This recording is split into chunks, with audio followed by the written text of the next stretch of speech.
What's going on, guys? Welcome back to the channel. Today we're talking about Kelvin Gastelum versus Dricus Du Plessis, something like that. Two things here. This is an incredible step up for Du Plessis. He's only had 2 fights in the UFC, 2 finishes, but 2 fights. That's it.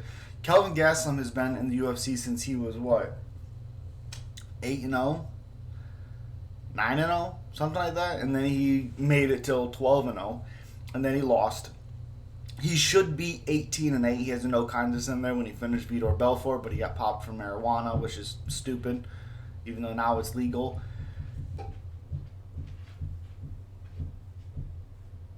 Du Plessis, this is such an opportunity for him. He has been finished before. He's 4-1 in his last 5 fights. 28 years old, 6'1" with a 76-inch reach. This is no... This is nothing different that Kelvin Gastelum has faced.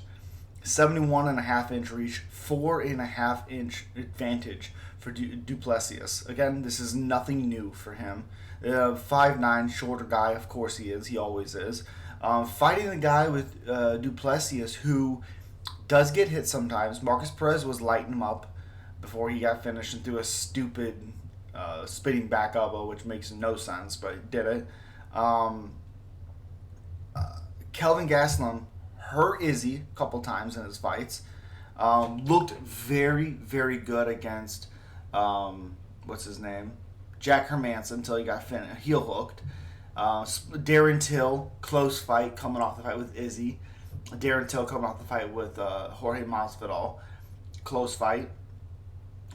He got a win over Ian Heinisch where he went back to his wrestling roots. Lost to Robert Whittaker in a short notice. I think Kelvin Gastelum took that fight on short notice. Oh no, he took the fight on short notice with Jared Cannonier. And Kelvin had moments in there, but Jared Cannonier was able to just kind of stifle the movement and all the game plan from Kelvin Gastelum. A lot of it is because he took the fight on short notice. But yeah, he's 17-8, but he's 1-4 in his last 5 fights.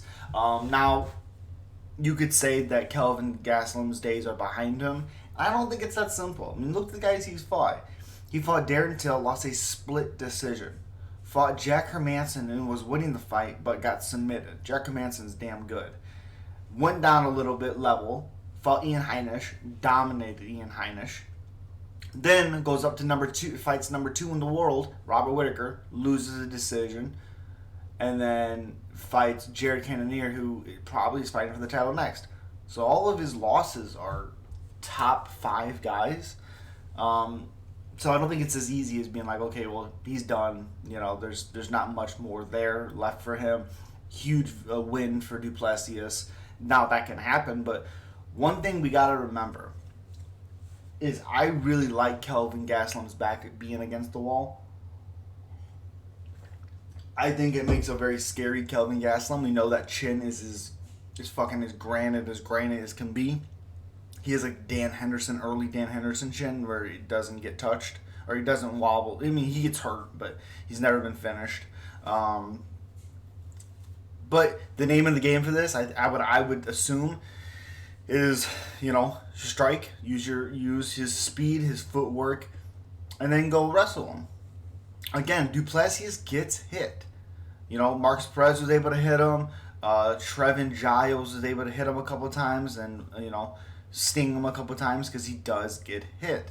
The thing with Du Plessis is he has sick power. He's very long for the weight class, and he's very confident. But he's been KO'd before.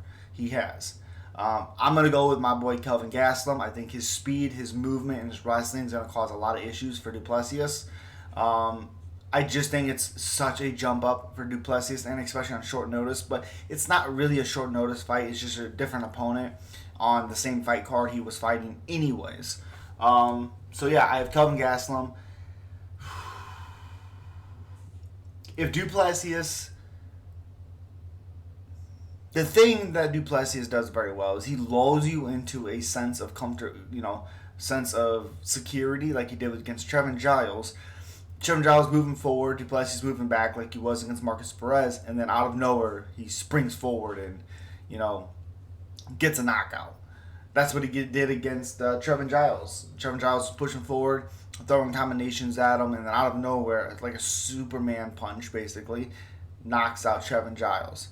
And then again, Marcus Perez is lighting him up a little bit, does a stupid spinning back elbow, and gets caught and gets KO'd. Kelvin Gastelum's not going to do any of that stupid stuff, I would imagine. He's going to be very forward pressure, a lot of combinations. He's very good at fighting long fighters. He just is. He has stupid power. He is very fast. I don't think he's going to want to trade with Du Plessis as much as people are probably assuming he will. I don't think he'll do that. I think he's going to use his striking to get to his wrestling. And if he gets if he gets his wrestling going and he gets your back and all that stuff, he's very good. He's very, very good at wrestling to submissions. You don't think it lately in a while because he's striking with all these guys, just matchup wise. This is what he's doing. But I think Kelvin Gastelum probably by decision, but maybe a late finish in there for him if he can get him to the ground, or just keep that style up and get your decision win. But as always, guys, hit that subscribe button as much as you possibly can. Hit the like button. I just said that backwards because I'm stupid. As always, guys,